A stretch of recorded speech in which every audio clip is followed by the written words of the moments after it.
Hello. Oh, it's good to know some people are here. Every time that I do worship associate or am officiating, I tend to wake a little before my normal 3 a.m. waking time, and I sort of linger in a dream state. You know, that's sort of like you're just coming out of anesthetic state. And I think about this place. I think about me on the dais. I think about people out there, but the faces, of course, are indistinct, with one exception. Jen Nelson is always right there. But everyone else is sort of indistinct and vague. So at this festive time, let me just drink in all of your faces like holiday presents to be opened. And that includes the people in the sound and video booth. Hello, guys. Welcome to Shawnee Mission, Unitarian Universalist Church. Whoever you are, whomever you love, wherever you are on your life's journey, you are welcome here. Visitors, I'd like to extend an especially warm welcome to you. Be sure to introduce yourselves to us and join us for coffee time after the service. And there, in that informal setting of coffee and conversation, we can each get to know one another a little bit better. As a preview, and to get ourselves energized, let us stand up, let us, as we are able, let us move about the hall and greet our neighbors, as seems comfortable.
It's so much more gentle transition music than they have at the Oscars, where they get really aggressive. It's good to be here. It's good to be here together, and Reverend Rose has a few announcements. Good morning, everyone. This morning, I'm very pleased to introduce you to our guest speaker. His name is Joseph Mohr. Here he is.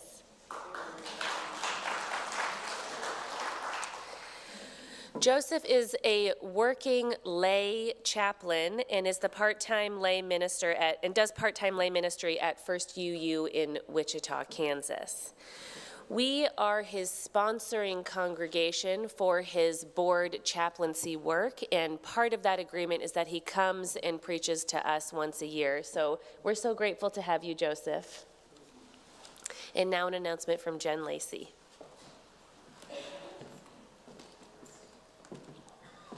Good morning. Just a couple of announcements. The winter pageant dress rehearsal is this Wednesday, and if you have a child who has not been involved up to this point, they are still welcome.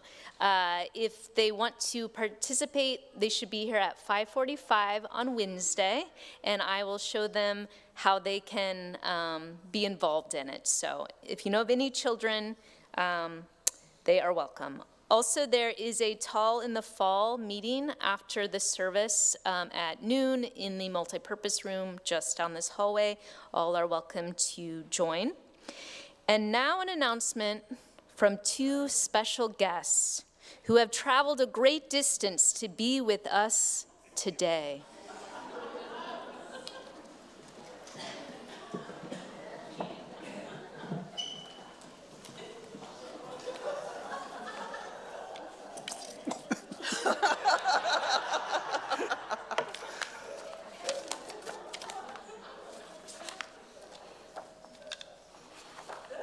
Greetings, carbon-based life forms of this area.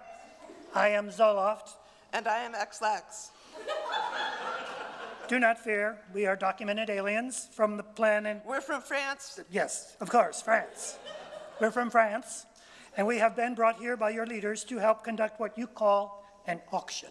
Your leaders are paying us many Doritos for this assistance. Yes, Doritos are highly prized and are the currency of of France. Stay on target. Yes, your online auction begins on January 24th, 2025.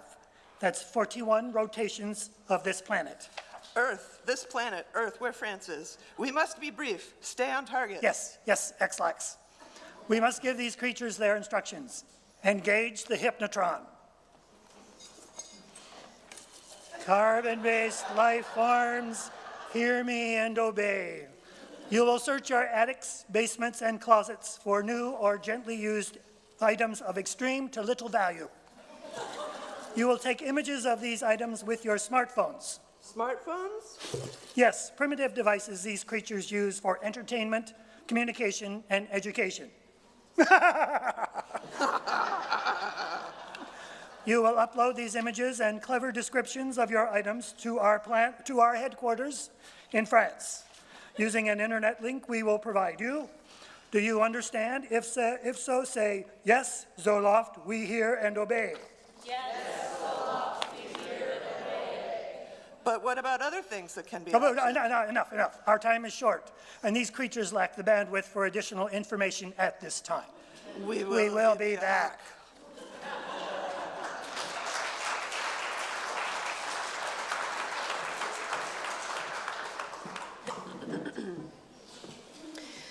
To mark the moment between the announcements and the worship service, we ring a ringing bowl where we are paying special attention to the quality of the silence in the room.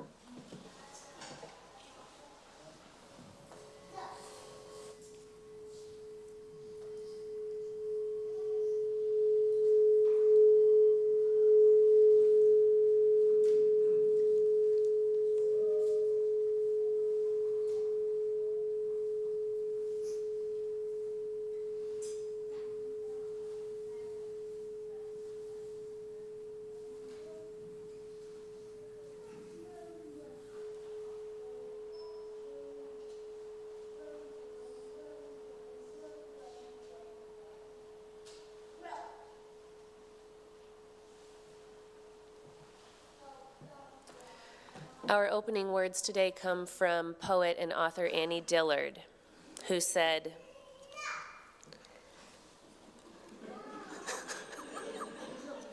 perhaps it's an important word, no.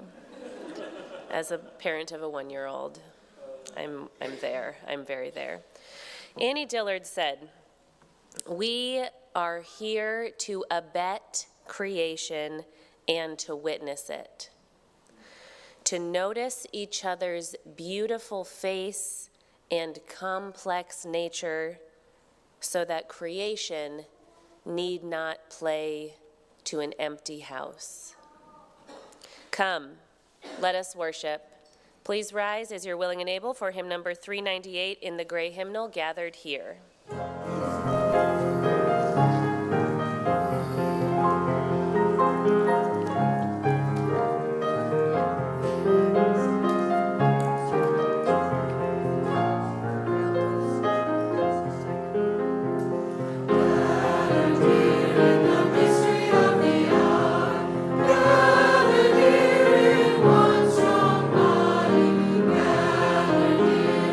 Struggle and the power,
Would Norman come forward?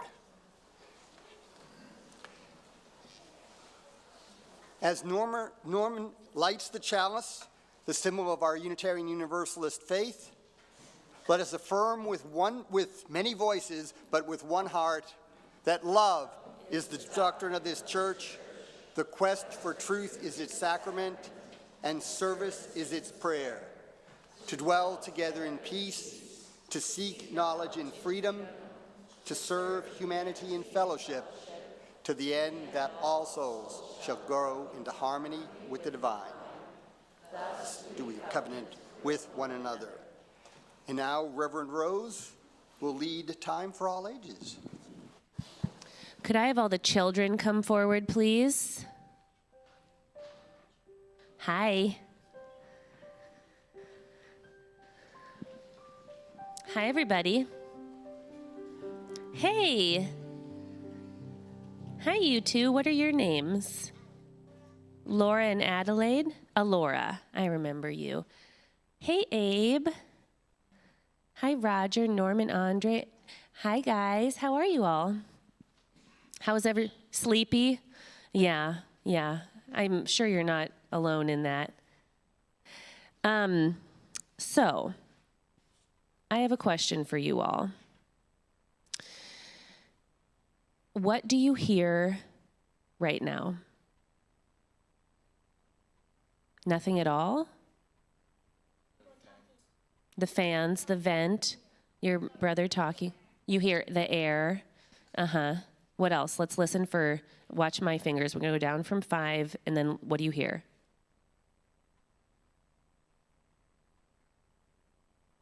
What did you hear? Yeah? Random creaking. You heard me talking? Yeah. You heard movements. You heard paper. Anything else? What'd you hear?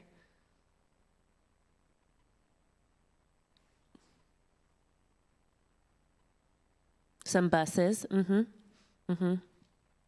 Well, today we're going to try to create a perfect silence. Do you think we can do it? I'm going to, you're right, we can't. But here's how we're going to do it. First, we're going to make a lot of noise, and then we're going to see if the quality of the silence feels different, okay? Who wants this guy? Whoa. Okay. Who wants this maraca? Okay. Who wants this mystery piece?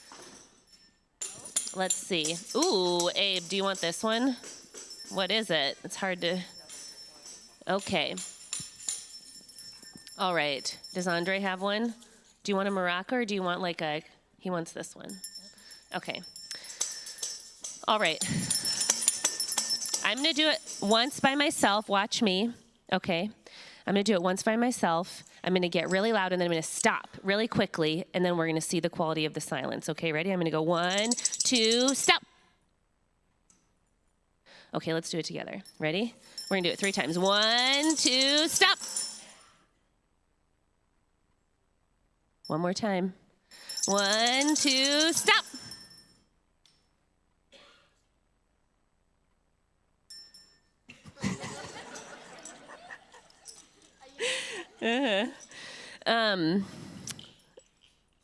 I'm curious, do you guys ever take a moment where you are just totally quiet? No. Occasionally. Sometimes. When you're asleep. Yeah, so when you're going to sleep, do you like it to be quiet, or do you like there to be music? Quiet. Yeah. If you were like trying to do your homework and you were really in it, would you want it to be quiet, or would you want there to be music? Okay, so sometimes in order to be present, we want there to be music or sound, and sometimes we want there to be silence. So this week I want you to pay attention. Does the sound around you help you be present, or do you sometimes need silence to be present? Okay, just think about that this week, and you can put your musical instruments back into the box. You may not keep that. That's mine. Okay, you can go to your classes.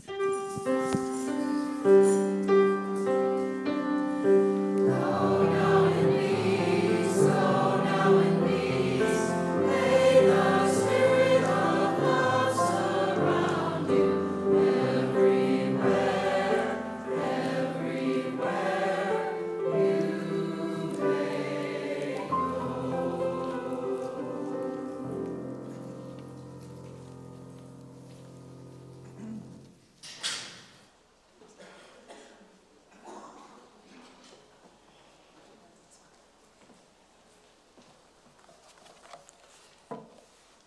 Each month, in accord with the Soul Matters curriculum, the church chooses to reflect on a theme. As you may have guessed from the time for all ages, presence is the month of December's theme for this year.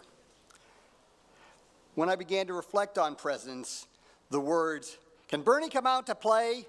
came to mind. Now, not exactly that phrase. My mind did not actually present my name, but rather a fill-in-the-blank space. But can fill-in-the-blank come out to play just seems strange, and your name here came out to play seems just wrong. But I think you get my point. It wasn't an invitation to me alone, okay, but rather an invitation to all to come out to play. But in my mind, it is often me that I'm talking to, and so Bernie. Now, what has such an invitation to do with presence? Well, I can think of no better instance of being present than in the moment of play. Play seduces us away from the rabbit hole of worry we often find ourselves stuck in.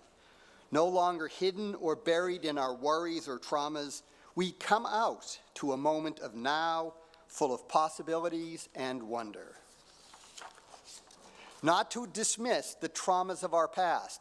They are a part of us. They make us who we are to a large extent. They have made their mark, and they remain as scars that others may not see, but that we feel. But that invitation to play is an invitation to each of us, with all of those bruises and scars, all of those aches and pains, to re-engage, to be here now in joy. And not to dismiss worries about the future. It often seems like the world of tomorrow of my youth keeps twisting into some sort of EC Comics, H.P. Lovecraft hellscape. But here we get some help from those ancient joy boys, the Stoics. Their advice regarding worries about the future is that we really shouldn't give potential misfortune even more power by giving into fear and worry, but by being ready to face the future when it comes. They might put it more likely, as the Fifth Doctor did, and say, "Brave heart, Tegan," and suggest meeting the future with courage. But me, I'm thinking a little bit that when the future comes, it will knock at my door and ask, "Can Bernie come out to play?" And when faced with such an invitation, can the answer be anything but yes? Of course it can. But I invite us to consider how we can find a way to yes. And we start that by listening for that invite in the presence and the present, the here and now. And when the invite comes, let me put this more personally, can current resident come out to play? What do we answer, current residents? Yes. Thank you. We say yes, and then we are here now.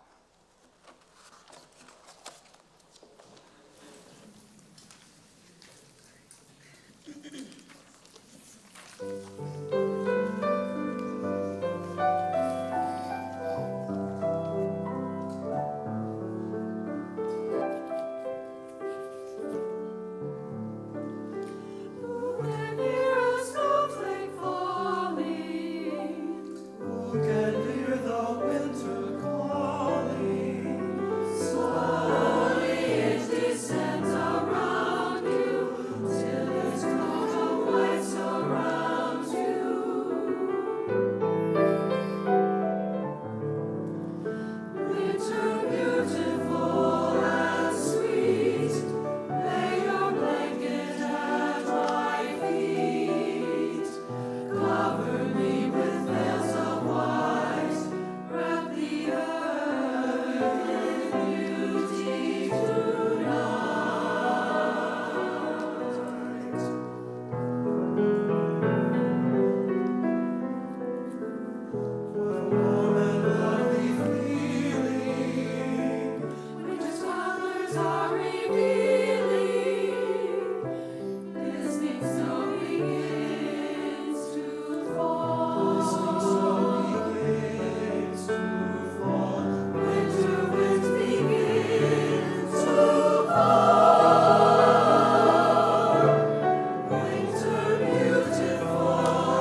We come to this place to see and be seen, to teach and be taught, to hear and be heard.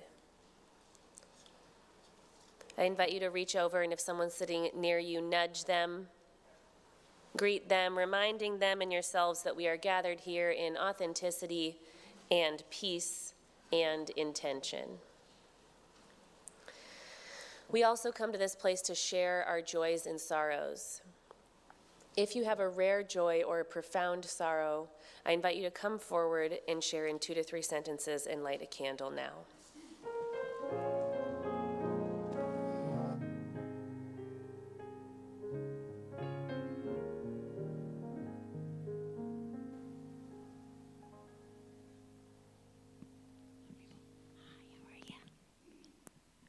Hi, I'm Shannon, and today is my mom's birthday, a big, hearty, healthy 73, and she took us all last night, and we went on the Ferris wheel. That's the one thing she wanted to do, so we went to the KC wheel last night. It was crazy. She was braver than all of us, so it was great.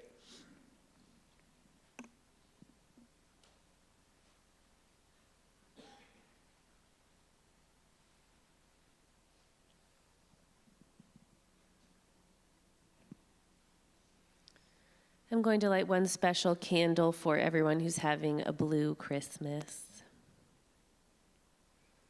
And then I light all the remaining candles for all the joys and sorrows that remain unspoken in the silent sanctuaries of our hearts.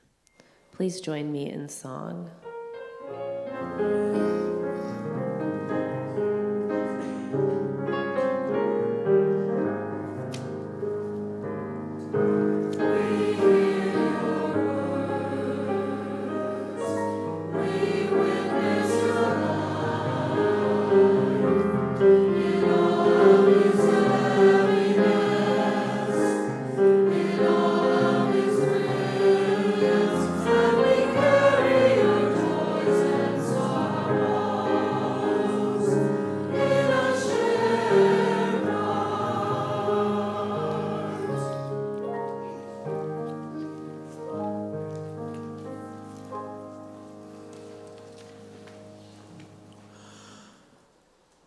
As we come to a moment of meditation, I think the children actually set for us a rather high bar in silence and meditation.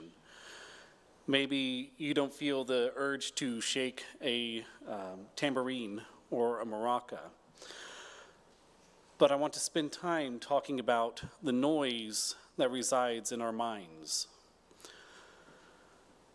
Any of y'all who have practiced meditation for some time know how hard inner silence truly is. And many times for people who start out in meditation, there is an inner judgment when a thought emerges. What I want to do in this brief moment is to practice when the inner thought emerges, thinking of it, acknowledging it, naming it, and releasing it. So first join me by getting in a position or a state that is most comfortable to you.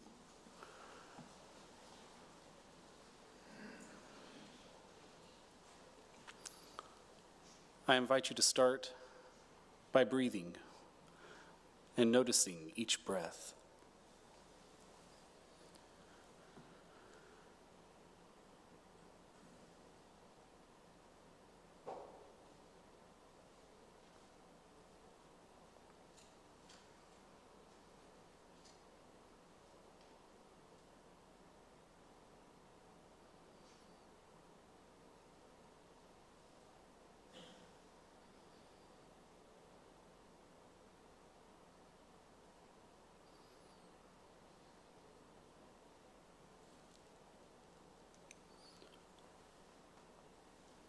No doubt, as you breathe, your mind begins to wander down trails, sunny meadows, to the meal that is waiting for you after this time together. These thoughts are not the enemy. These thoughts are you. Take that thought, hold it, acknowledge it, and whenever that thought naturally comes to its end, release it and return to breathing.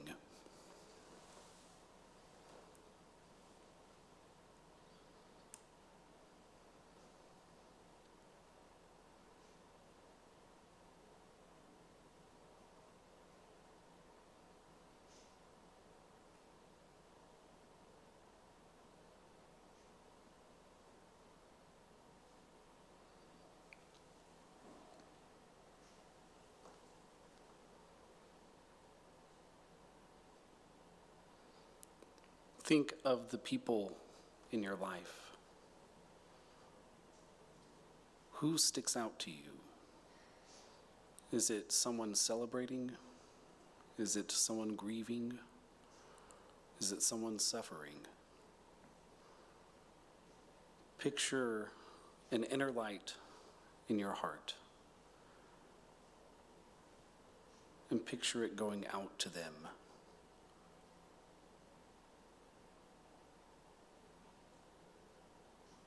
Acknowledge them,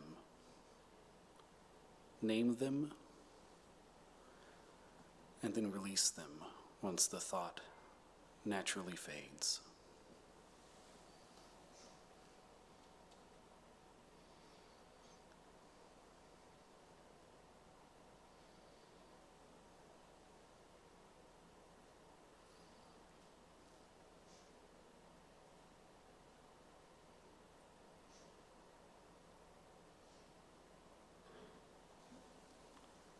Return to your breaths.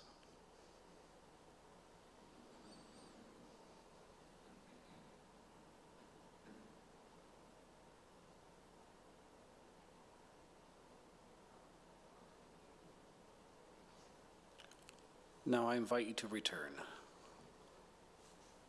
How was the silence in your mind? What were the thoughts that emerged? Reflect on them, thank them, and then release them.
Hear these words of Carl Rogers from his book, A Way of Being.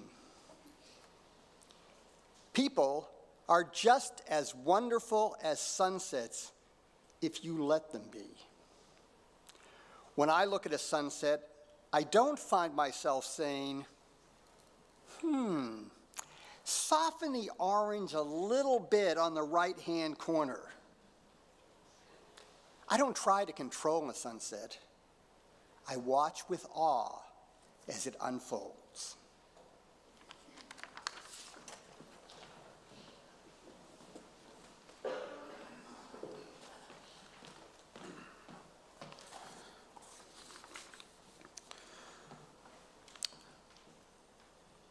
That passage by Carl Rogers struck me as I was driving from Wichita this morning, as I got by Lake El Dorado, and there was this beautiful orange just lining the sky amid the trees and the reflections of the water.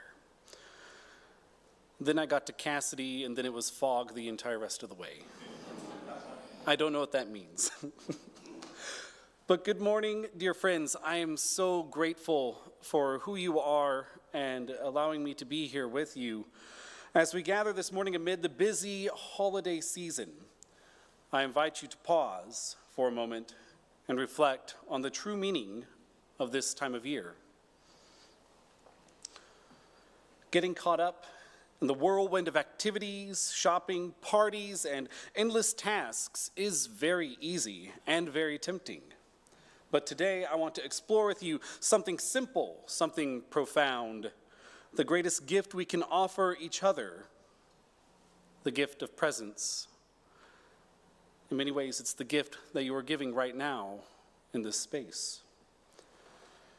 In our world today, we often equate faith with what we do, our actions, our rituals, our service to others.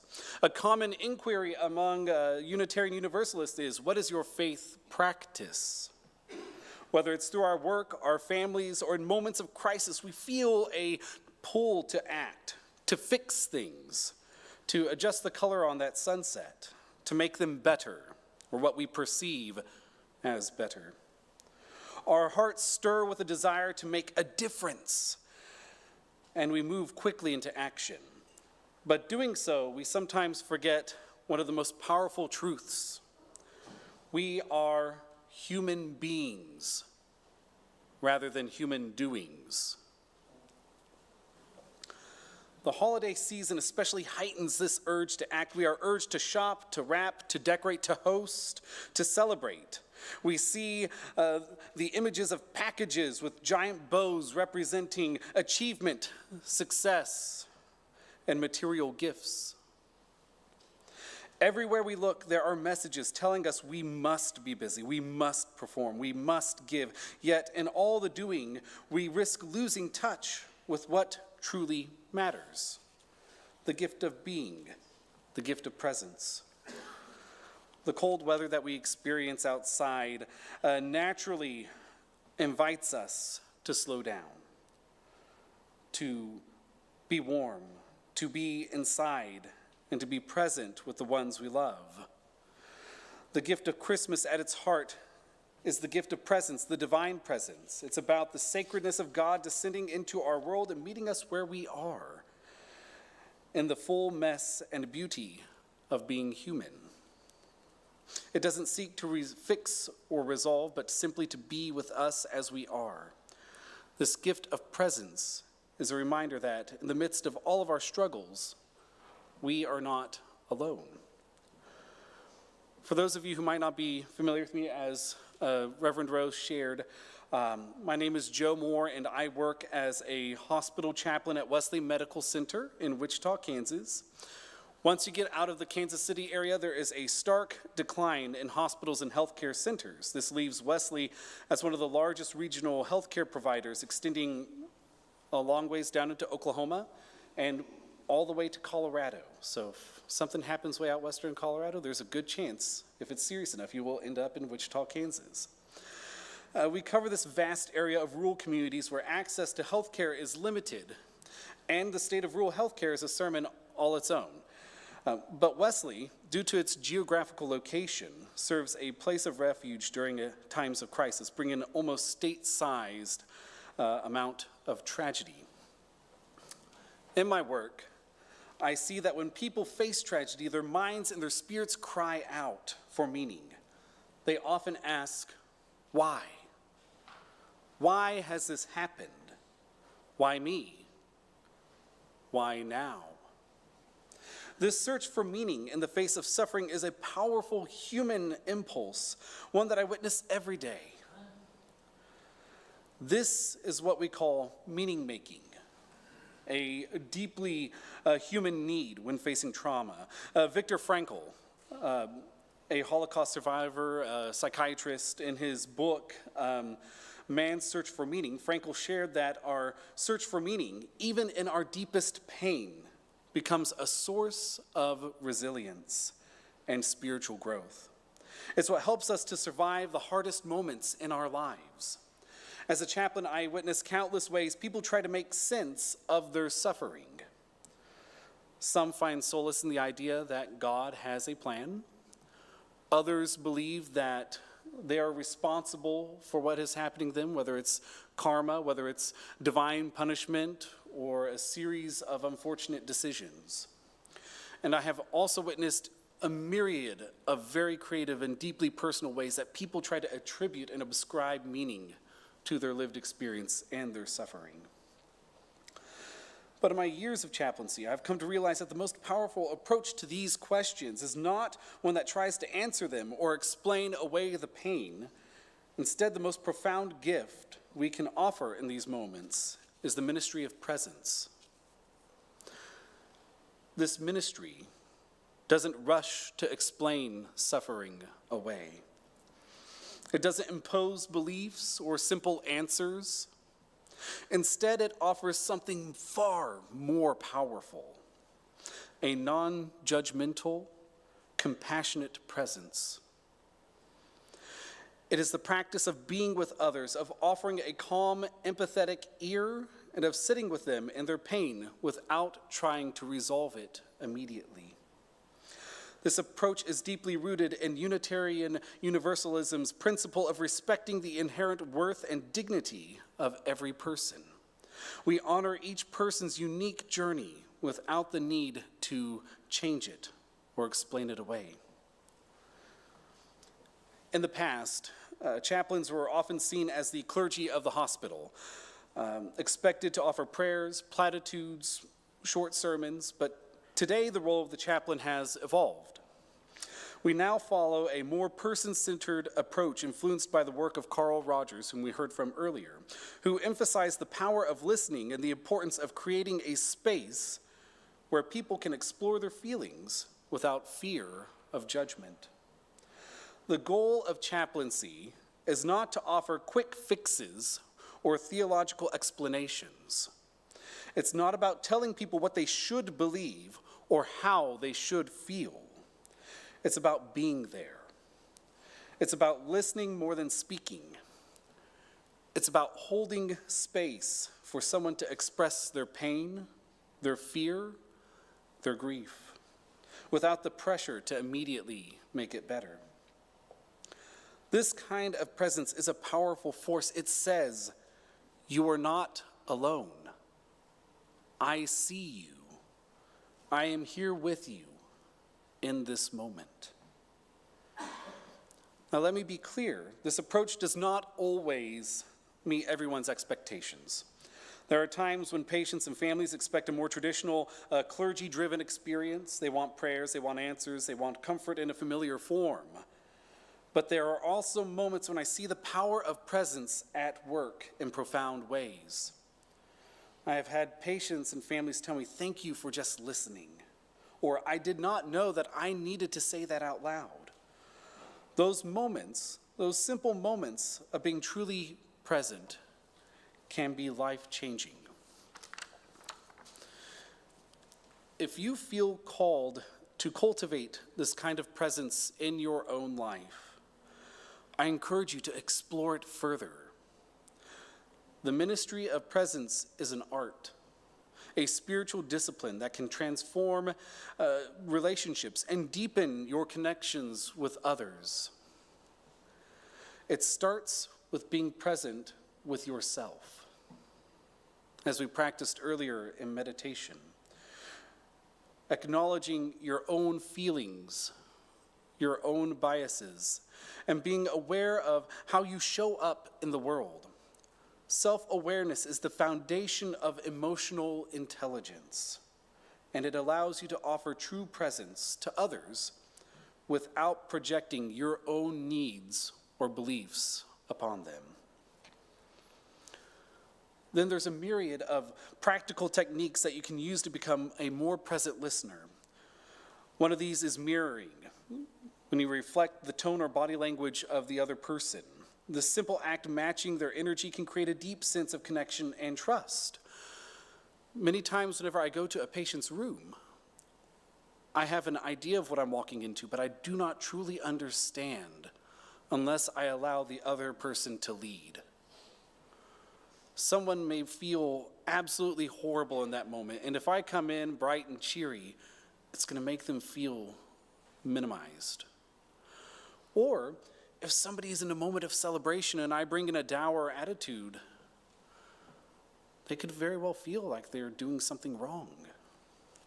So allowing the other person to lead allows the exchange to be more authentic to who they are. Another technique is reframing. Instead of asking, "What do you need?" which feels pretty transactional, try saying, "Wow, that sounds really hard." This shifts the focus from fixing the problem and moving on to the next one to acknowledging the experience, which can be incredibly validating for the other person. Early in my chaplaincy, I imagine there are many encounters that sounded a bit more like an interrogation on my part than they probably did an authentic and genuine encounter. Tell me about this. Tell me how you're feeling. Tell me what's your problems. How do we fix all of these things? What do we do? And it's more of a horrible interrogation on that part. But as you create space within yourself for presence and truly being with someone, there are questions that you don't even ask that get answered in the exchange. And perhaps the most powerful tool of all is silence. In our fast-paced world, we often feel the need to fill every pause with words. But sometimes a gentle nod, a quiet look, or a moment of stillness can speak volumes. Silence allows space for reflection, for healing, and for deep connection.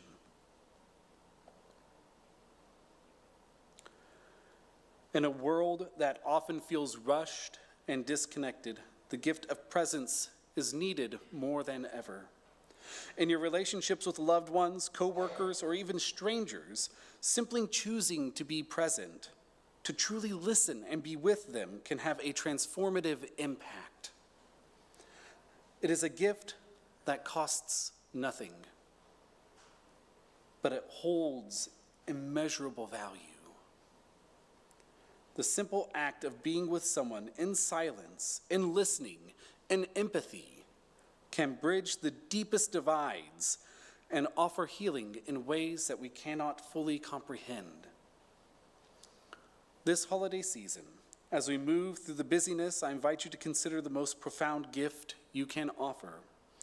It's a gift that's always available to you, and it requires no wrapping, no bows, no grand gestures.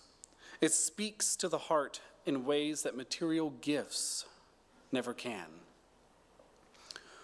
The holidays are often seen as a time for giving and receiving material gifts, but the greatest gift we can give, the one that transcends all others, is the gift of our time, our attention, and our presence. And when we show up for others, truly being with them, whether in joy or in sorrow, we offer a profound expression of love and faith. If we spend more time shopping and wrapping the presents and giving them than even talking to someone, did we truly connect with them? This season, I invite you to embrace the ministry of presence. Let us be in the light of someone's darkness, the listening ear in someone's sorrow, the calm in someone's storm. By offering the gift of ourselves, we bring healing, connection, and love to the world. Amen, and may we be present with each other, now and always.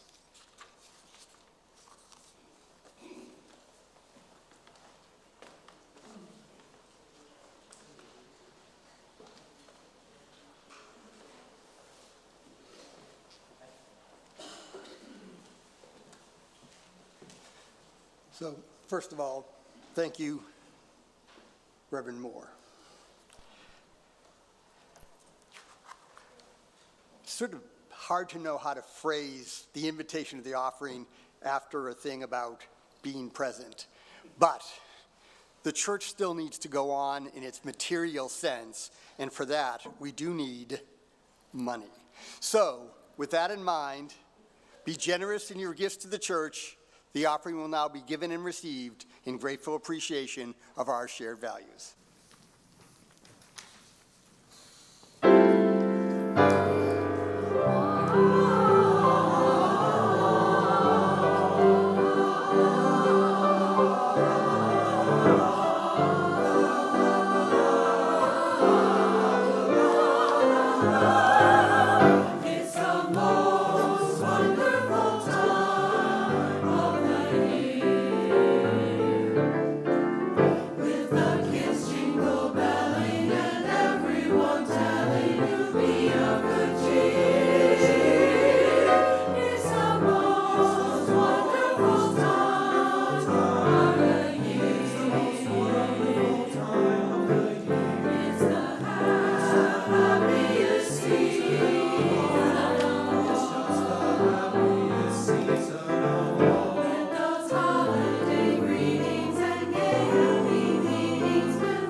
We extinguish this flame, but not the light of truth, the warmth of community, or the fire of commitment.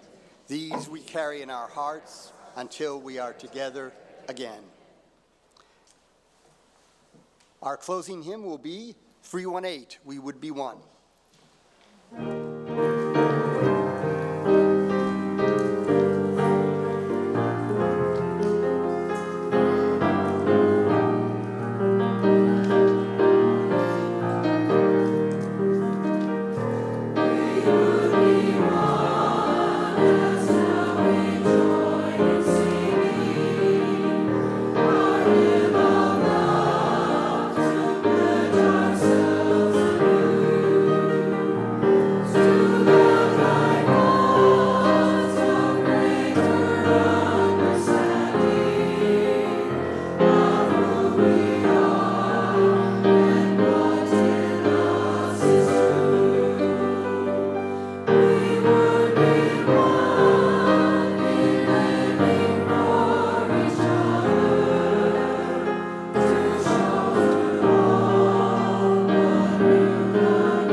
Who's in need of a last-minute Christmas shopping trip?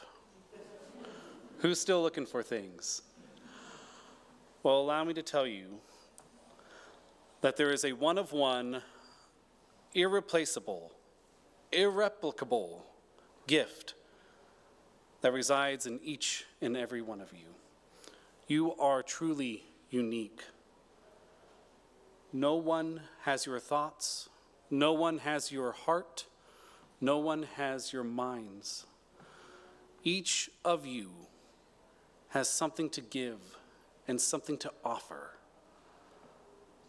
that no one else can. So take that gift into this world, use it. It is a gift that can build others up or it can tear others down. And by withholding it, the world is a darker place for it. So let it shine. Give of yourselves and give to this world deeply the person and the good that you truly are. Amen.